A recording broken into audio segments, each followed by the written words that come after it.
So, peptides and emotions, each emotion that you experience is connected to certain peptides. So, for joy and for happiness, we have our oxytocin, we have our dopamine, our endorphins.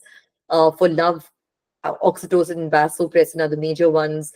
Fear, we learned about substance P in the previous class. Anger is more of a testosterone hormone. Then we have our stress and anxiety, that's CRH, cortisol.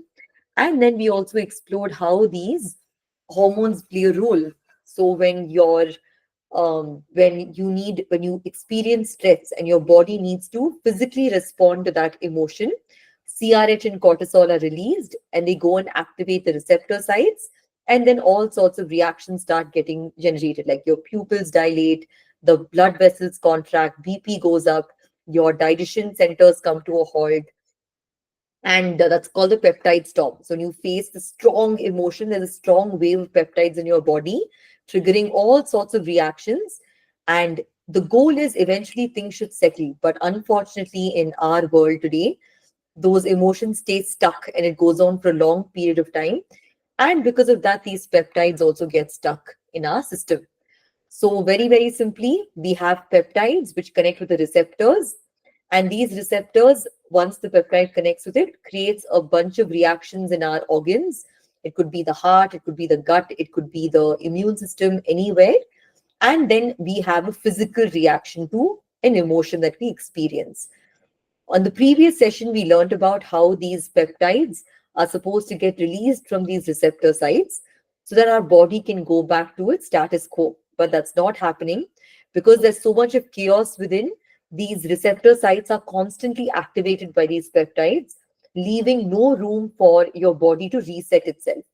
So, we physically moved the body in the previous class to help release the blocked receptors and to get the peptides back in your blood circulation. Today, we're going to be working a little bit on that and going a little deeper and working on it completely at the mind level. Okay. So, I hope you got that. If you have any doubts, let me know. It's very simple, nothing too complicated. As long as you can understand how everything that you think, every thought that you have, every emotion that you experience has a physical impact. So, you're closing your eyes, your feet are grounded,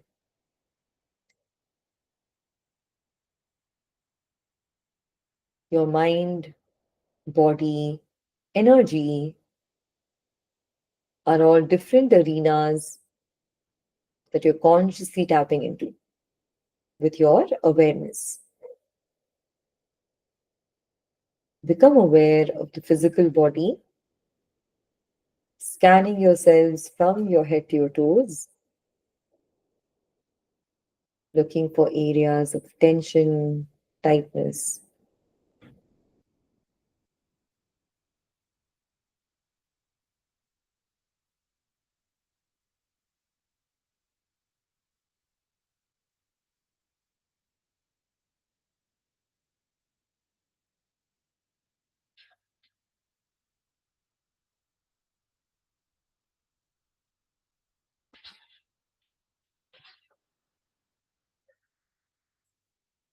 Slowly tune into your mind.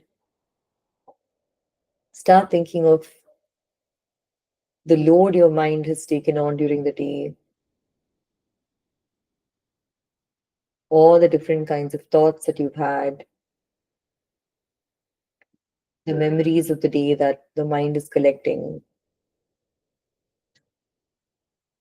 watching it all like a film reel.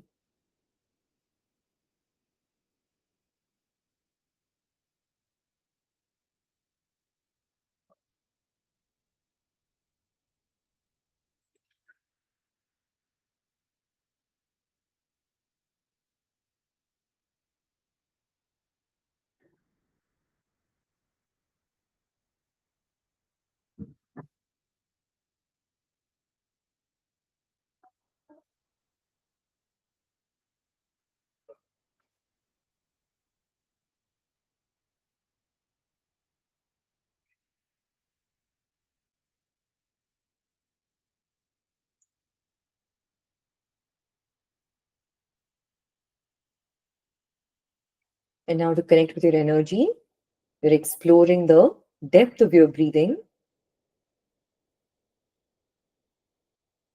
How soft or how simple does your breathing feel?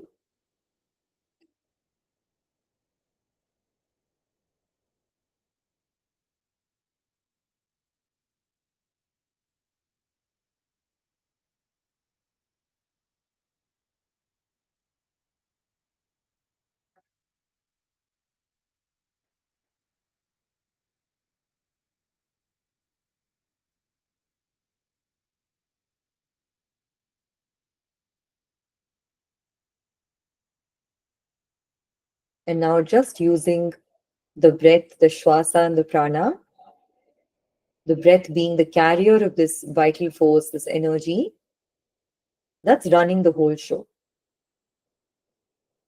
So last time we physically moved the body so we can move the blood around, flush the peptides out of the receptor sites. But the action of these peptides, how they're intelligently able to bond to these receptor sites, and the reactions that come in from there, that natural inner intelligence is your prana. So ideally, that's the force we should be connecting with all along. The only way we can tap into the prana is by accessing its carrier, the shwasa or your breath. Gently keeping your left hand in chin mudra, right hand in nasikago mudra. Let's close our eyes and let's gently begin our Nadi Shodhana flow. So we're closing the right nostril, gently inhaling in through the left. Make sure the lips are sealed, no mouth breathing happening here. It's okay if one nostril is feeling blocked.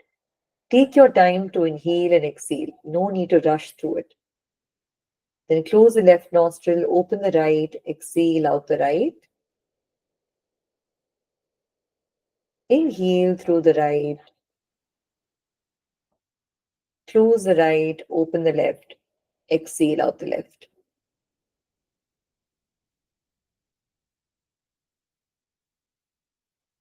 That's one round. We'll go for a couple more.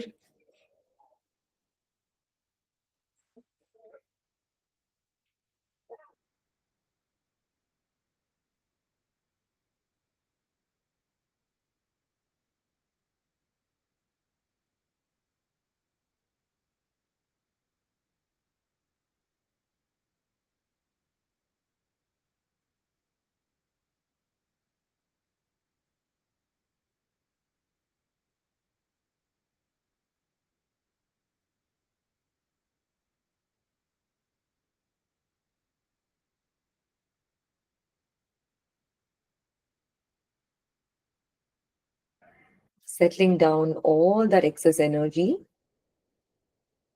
all the flux, the fluctuations in your prana are being brought into that state of stillness.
Wonderful, Ashaji. Keeping your eyes closed, allowing the impact of the Nadi Shodhana practice to get absorbed by your system. So give yourself some time to sit with it.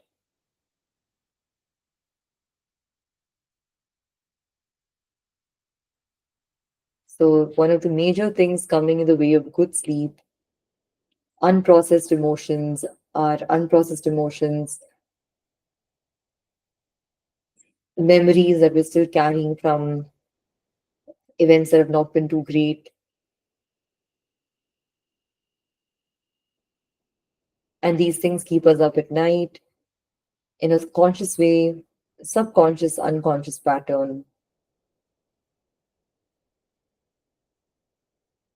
So, as we're sitting here in stillness, we're acknowledging that our body can have impressions of the past, but it needn't hold on to it for too long.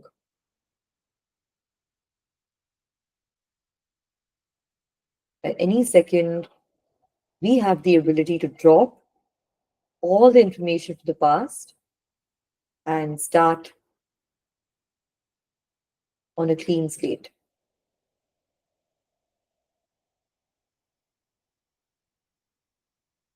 Every pranayama is a reminder that your inhale is like a rebirth and your exhale is like a partial cessation to the flow of life. So every emotion, every memory that has nothing to do with your current breath is a thing of the past, and you have the capability to drop that impression altogether. Just stay with your current breath, filling your body up with fresh life, with space,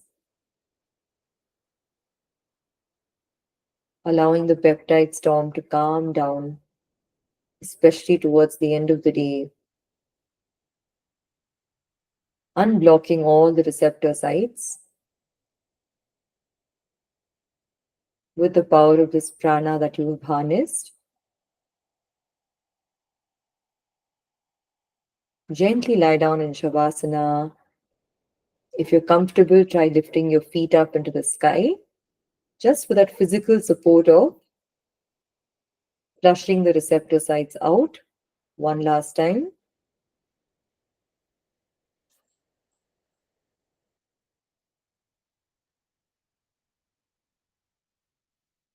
You can try pedaling your legs, like reverse cycling in the sky, as you gently encourage the downward flow of fluids, rushing into your abdomen, toning the enteric nervous system here,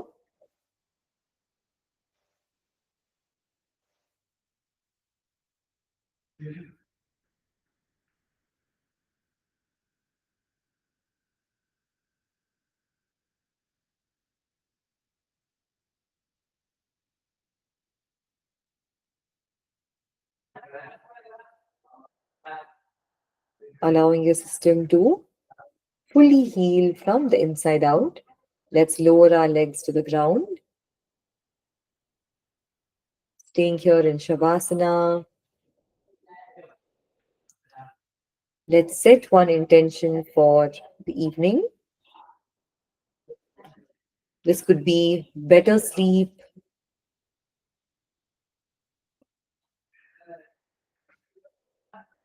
better energy in the morning, tomorrow, better overall state of mind,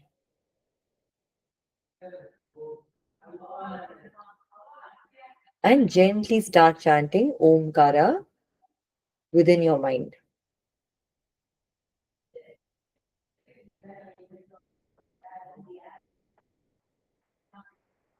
Within the silence of your mind, as you chant Om, you allow the resonance to slowly start spreading through your system,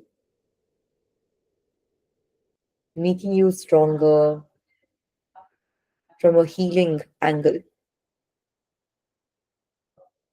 on the inside.